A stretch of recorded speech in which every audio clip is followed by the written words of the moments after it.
Hello and welcome back. In this lecture, we are going to handle another type of Mongoose error, which is duplicate key error. So let's first understand what this error is, and then we will see how we can handle this error in our Express application. So let's go to VS Code, and here remember that currently our application is running in development mode. Now here, if I go to this models folder, and there if we go to hotel model, and if I expand this hotel schema, for the hotel model, we have some fields like name, description, type, category, city, etc. Now, what I want is, for now, I want to make this name field as unique. For that, I'm going to use the unique constraint and I'm going to set it to true. And what this will do is it will make sure that in the hotel connection, no two documents have the same name. If we try to create a new document with a name with which we already have a hotel document in the collection, this unique constraint will throw an error. It will throw a duplicate key error. Let's see that. Let's save the changes here. Let's go to Postman. And here currently I'm in create new hotel request. So from here, let's try to create a new hotel document. And here I'm going to create a hotel document called test hotel 3. And with this name, we already have a hotel document in the hotels collection. So if I go to Compass and there, let me refresh the collection. So now we have total 41 documents in the collection. If I go to the 41st document, you will see that the name of that hotel is Test Hotel 3. Okay, so we already have a hotel with this name, Test Hotel 3. So if I try to create a new hotel with the same name, since we have added this unique constraint here, it will throw an error. If I send this request, you will see that we have an error here, a 500 internal server error. The status is error. The message says that we have a duplicate key error on the collection hotels, and we have this error at name field. And here you can see the complete error object. So you will notice that the structure of this error object is different from the error object, the Mongoose error object, which we saw in our last lecture. And the reason for that is this error is not thrown by Mongoose. This error, it is thrown by the underlying driver, which is MongoDB driver. So we have learned that Mongoose is built on top of MongoDB driver. So it is the MongoDB driver which has thrown this error. And that's why in this error object, we do not have a property like name, which tells us what type of error has occurred. If Mongoose is going to throw an error, in that error, we will have a name property, which will tell what type of error has occurred. But this duplicate key error, this error is not thrown by Mongoose. It is thrown by the underlying driver, the Mongoose driver. And that's why the structure of the error is different, and there we do not have the name property on the error. Now, if we want to identify what type of error has occurred, on this error object, we have a property called code. And we can use this code property of the error object to identify what type of error has occurred. So for the duplicate key error, the error code is 11,000. And using this, we can identify that a duplicate key error has occurred and we can handle it in our application. So you see, when we are in the development mode, we are getting the detailed error message in the response. But now let me go back and let me change the environment to production. Let's save the changes. Let me restart the application. So the application is restarted. If I go to Postman, and now if I send the request in the production, we are getting this response where we have the status as error. And in the message, we are seeing the generic error message which says something went wrong. Please try again later. Now, this message will not give the user the context on what has gone wrong, because here the user needs to change the name of the hotel before creating it. And from the Express application, we need to send the response in such a way that the user will understand that he is providing a wrong value for a field which he needs to rectify. So here, what we need to do is we need to handle this duplicate key error in such a way that first of all, that error will become an operational error. And when the error will be an operational error, in that case, from this prods error, we are sending the actual error message in the response, right? So first of all, we need to make that error as operational error, and then we need to set a meaningful error message for that error. And just like how we are handling this cast error, in the same way, we are also going to handle the duplicate key error.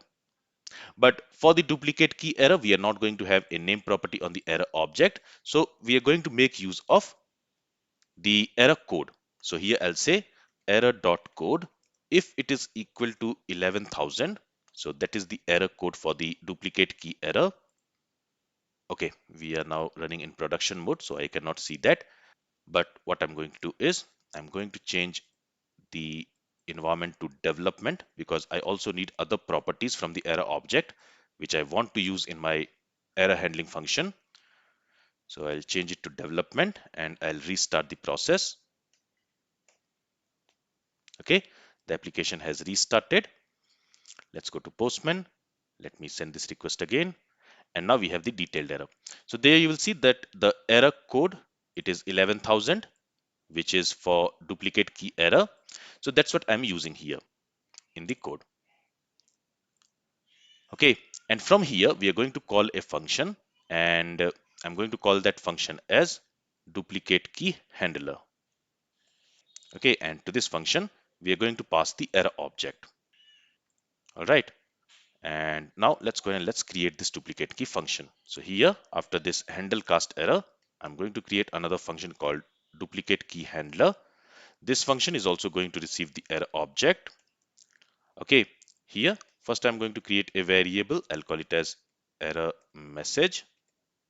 For now, let me set it to empty string. And from here, we are going to return a new instance of app error object. Here, as the first argument, we need to pass the error message. For that, I'm going to pass this error message variable here. And as the second argument, we need to specify the status code. Now here also, since the client is specifying a wrong value, an invalid value while sending the request, from here also, we are going to send this 400 error code in the response. And for the error message, if I go back to Postman, here we also have another property on this error object, which is this key value property. So this key value property basically tells on which field the error has occurred and for what value the error has occurred. So in this example, the duplicate key error has occurred on the name field, because for the name field, we were trying to assign a value with which there is already a hotel document in the collection. And then here we can see the value which we were trying to assign to it. So I'm going to make use of this property. Basically, from the error object, I want to get all the properties of this key value. So here I'm going to create another variable. I'll call it as field. And to this field, I want to assign the field on which the error has occurred. And for that, first of all, this duplicate key handler, it is going to receive the error object. So on this error object, we know that we are going to have this field, this key value field. So I'm going to access that field.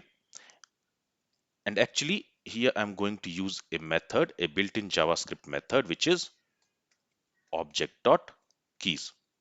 What I want is I want to get all the keys, all the properties of this key value object. If you see, this object has a single property, which is name.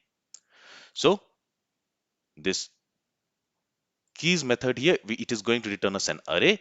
In that array, we will have all the properties of this key value object. We know that in our example, it is only going to have one property.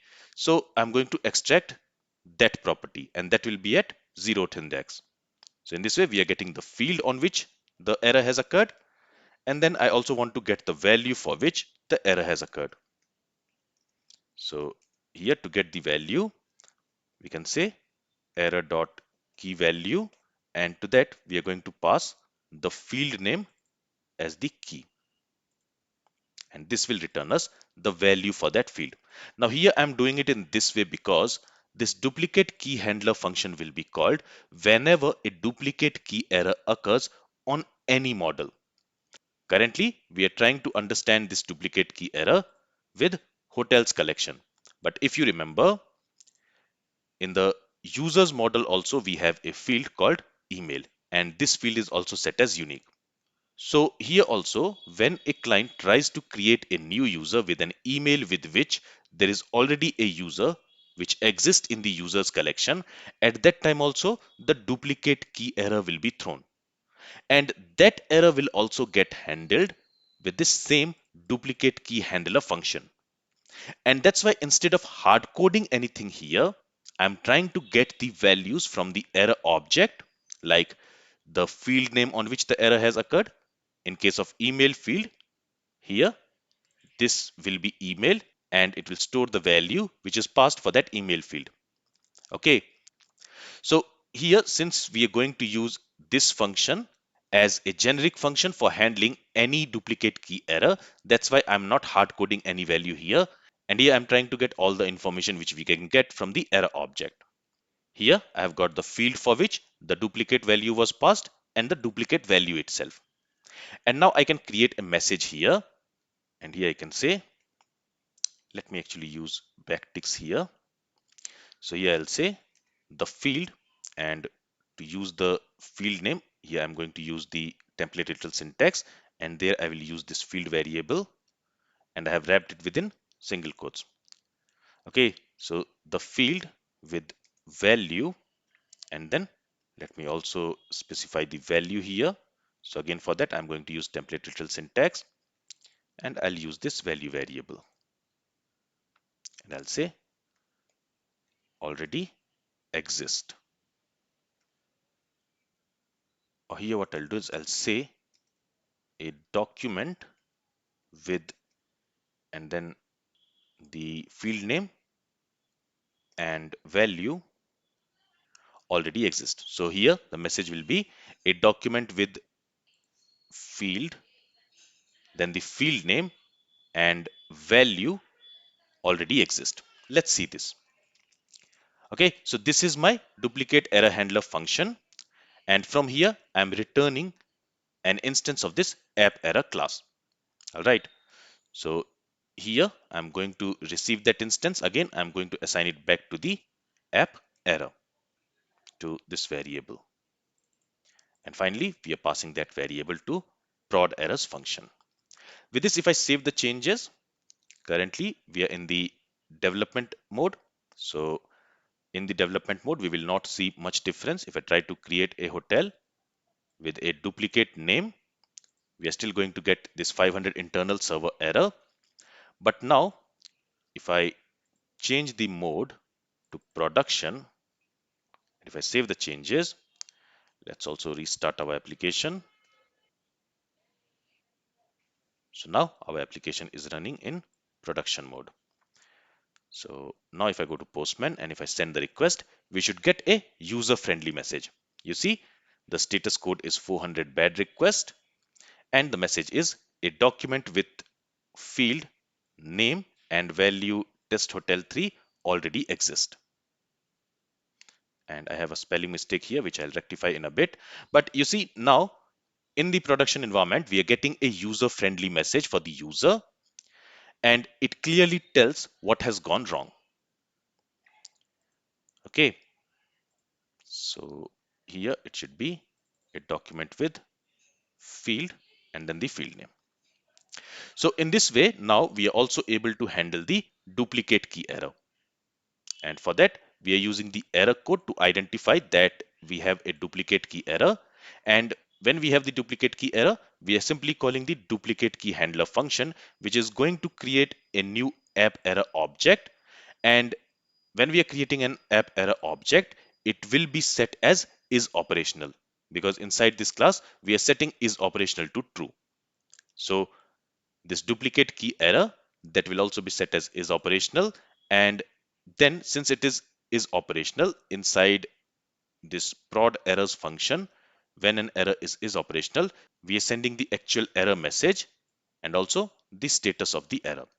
And this error message we are setting while calling this app error class. So I hope this is clear now. But still, if you have any questions from this lecture, then feel free to ask it.